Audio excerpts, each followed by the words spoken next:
High guys, I am Rockman Faisal. আজকে আমরা back workout করব। তো আজকে আমরা যেহেতু বাল্কিংয়ের ওয়ার্কআউট, তো আমরা একটু হেভি ওয়েট লিফট করব। তো আমাদের ওয়ার্কআউট সেশনটা কিভাবে করব এবং কি স্টেপ বাই স্টেপ কি থাকবে, তো আমরা আজকে ফুল ওয়ার্কআউটগুলো আপনাদের কাছে শেয়ার করব, আপনাদের সাথে শেয়ার করব। তো আজকে আমরা স্ট্রেচিং দিয়ে শুরু করি, দেন হচ্ছে কার্ডিও, দেন হচ্ছে আমরা ওয়েট লিফটিংয়ে চলে যাব। তো আমরা স্ট্রেচিং শুরু করি।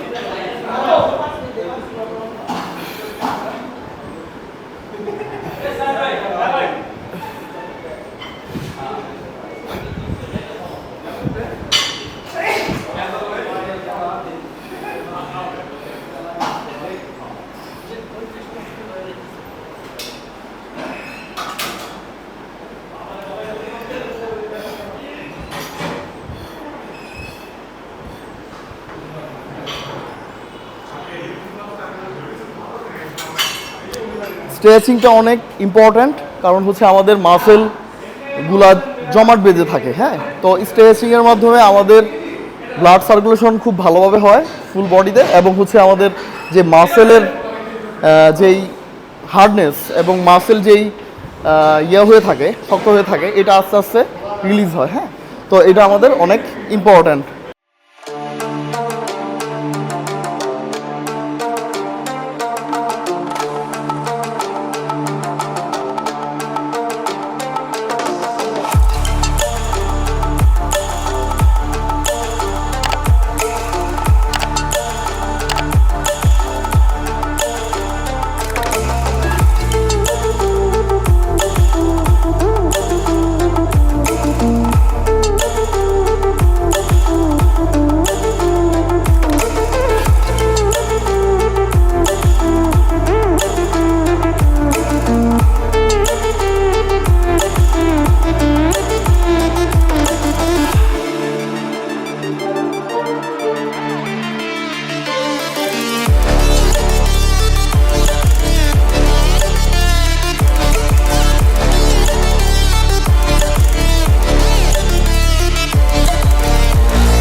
তো আপনারা একটা জিনিস খেয়াল করবেন, আমরা যে কোনো ওয়ার্কআউট করব, তো ওয়ার্কআউটের ক্ষেত্রে স্ট্রেচিংটা জানি খুব ভালোভাবে হয়।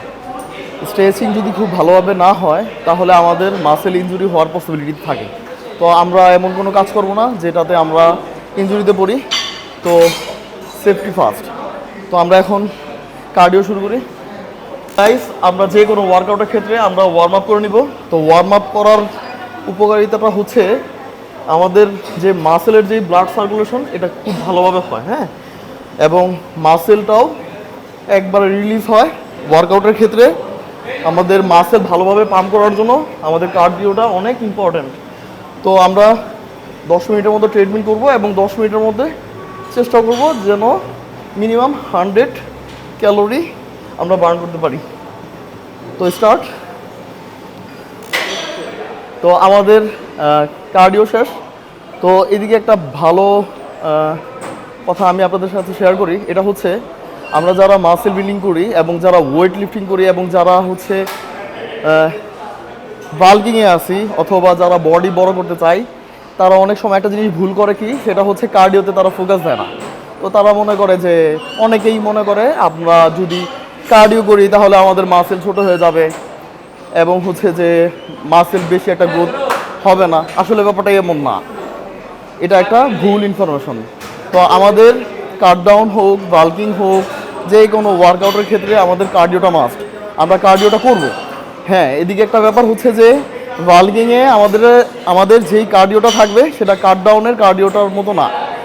কাট ডাউনের কার্ডিওটা খুব হেভি হয়। হ্যাঁ, আমরা খুব বেশি ক্যালোরি বার্ন করি, কিন্তু আমরা যখন বাল্কিংয়ে থাকি তখন এত বেশি ক্যালোরি বার্ন করা লাগে না, জাস্ট ওয়ার্ম আপ এবং জাস্ট ব্লাড সার্কুলেশন জানি ঠিক মতন হয় ফুল বডিতে এবং বডিটা যেন ওয়ার্ম হয়, এই জন্য আমাদের কার্ডিওটা করা ইম্পর্ট্যান্ট।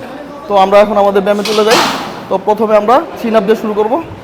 তো স্টার্ট 7, 8, 9, 10। তো আমরা চিন আপ করবো 3 সেট। তো 3 সেটের মধ্যে আমাদের রেপুটেশন থাকবে 10 থেকে 15টা। এটা হচ্ছে যে যতটুকু পারে, সবাই এতটা পারবে না, আবার এর চাইতেও বেশি অনেকে পারে। তো সবচাইতে বড় ব্যাপারটা হচ্ছে চিন আপটা অনেক ইম্পর্টেন্ট ব্যাগের ইয়ার জন্য, সিমেট্রিক্যাল একটা চেঞ্জ আনার জন্য।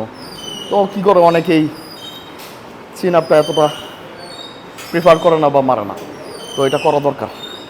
তো আমরা সেকেন্ড সেট করি।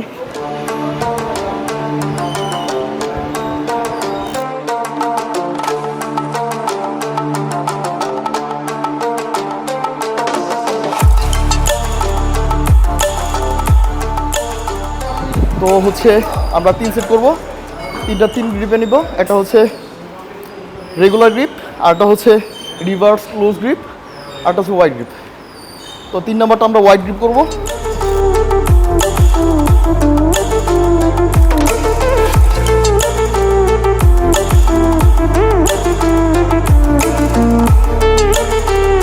তো গাইস আমরা এখন লেট পুল ডাউন করব।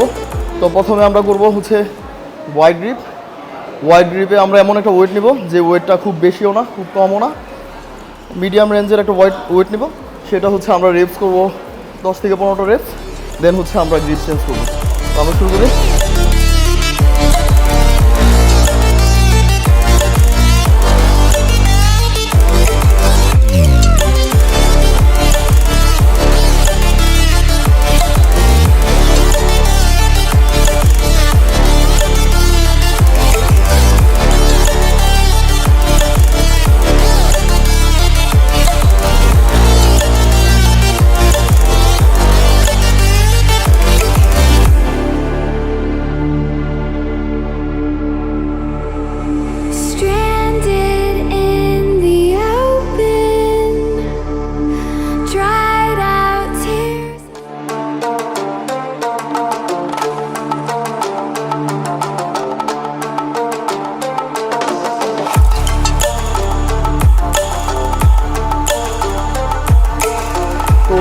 এই ওয়ার্কআউটের ক্ষেত্রে আমরা একটা জিনিস খেয়াল রাখবো, যখন আমরা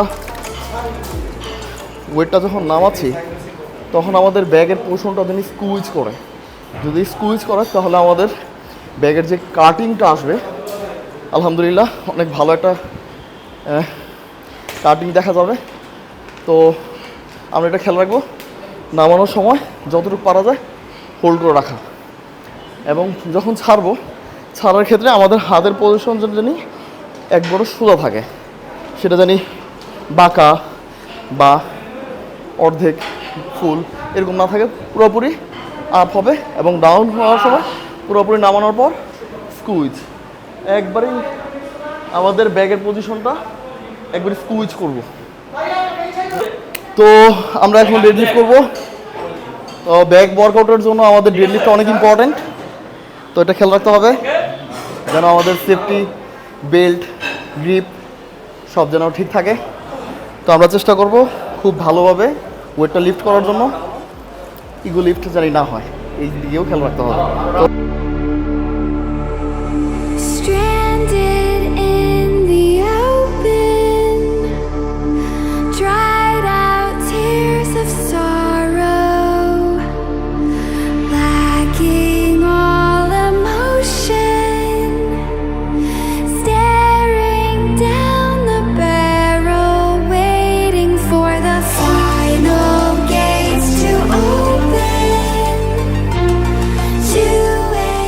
তো বারবেল রোটা কীভাবে করতে হয় তো আমরা এটা দেখি, এবং আমাদের লোয়ার ব্যাকটা যদি ভালোভাবে হিট করে তো ওইভাবে আমরা ওয়ার্কআউটটা করবো। তো শুরু করি।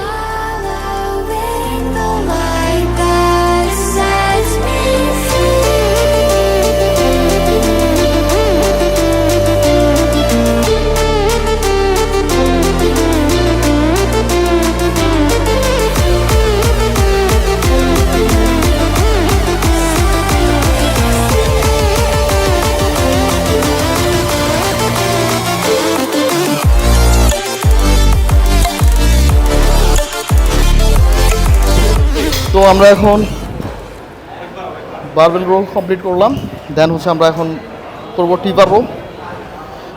তো প্রথমে ম্যাক্সিমাম যত ওয়েট নেওয়া যায়, দেন হচ্ছে আস্তে আস্তে আমরা ড্রপ সেট ওয়েট কমাবো।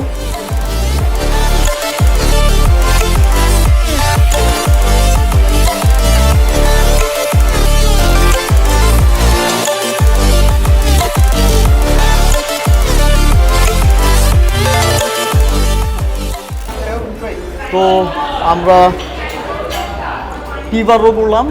তো টিবার রো 3-4 সেট করার পর আমরা এখন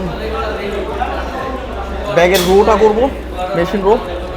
তো লাইট ওয়েটে শুরু করি প্রথম।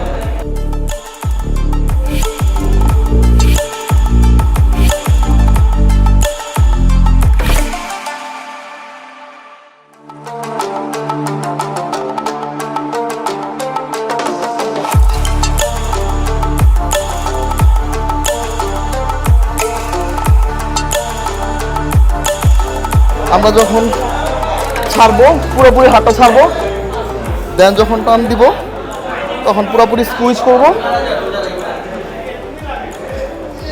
টানার সময় স্কুইজ এবং ছাড়ার সময় পুরোপুরি ছেড়ে দেব। আমরা প্রথমে লাইট ওয়েট নেব, 1 2 3 4 5 6 7 8 9 10। তো লাইট ওয়েট পাওয়ার পর দেন আমরা পরে দুটো সেট ক্রমান্বয়ে ওয়েট বাড়াবো, ম্যাক্সিমাম ওয়েট যতটুকু নেওয়া যায়। দেন হচ্ছে আমরা এখন সিঙ্গেল হ্যান্ড করে মারবো। তো ওয়েট যদি বেশি থাকে তো সিঙ্গেল হ্যান্ড করে মারলেই বেটার।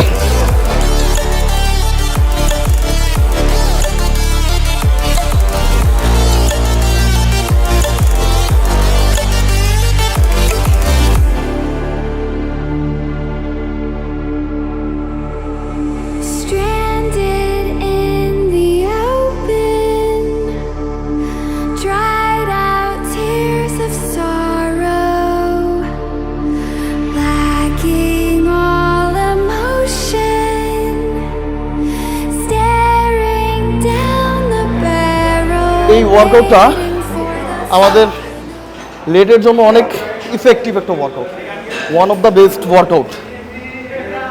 তো এটা আমরা কিভাবে করতেছি এটা একটু খেয়াল করি। যখন আমরা এটা নামাবো তখন একবার হাত থাকবে স্ট্রেট, বাঁকা থাকবে না, স্ট্রেট। এবং যখন উঠাবো ফুল।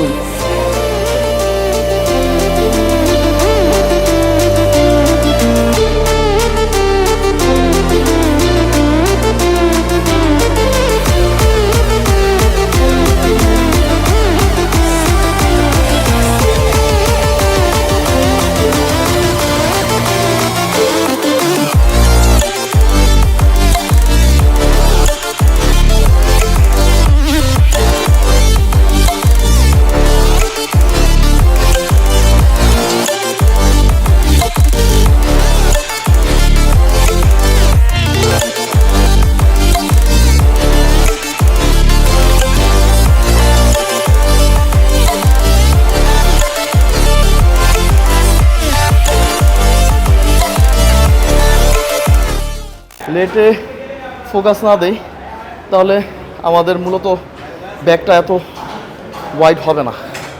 তো আমাদের লেট মাসেলে সর্বোচ্চ ফোকাস দিতে হবে, তারপর লোয়ার ব্যাগেও খুব ভালোভাবে ওয়ার্কআউট করতে হবে যেন আমাদের লোয়ার ব্যাগটা খুব ভি হিসেবে চলে আসে এবং ব্যাগটা যেন সুন্দর দেখা যায়। তো এ ছিল আমাদের আজকে ব্যাগ ওয়ার্কআউট। তো আমাদের ওয়ার্কআউট কেমন লাগলো অবশ্যই জানাবেন, চ্যানেলটি সাবস্ক্রাইব করবেন। ভালো থাকবেন, ফিট থাকবেন, ভালো থাকবেন। তো আমাদের জন্য দোয়া করবেন। খোদা হাফেজ।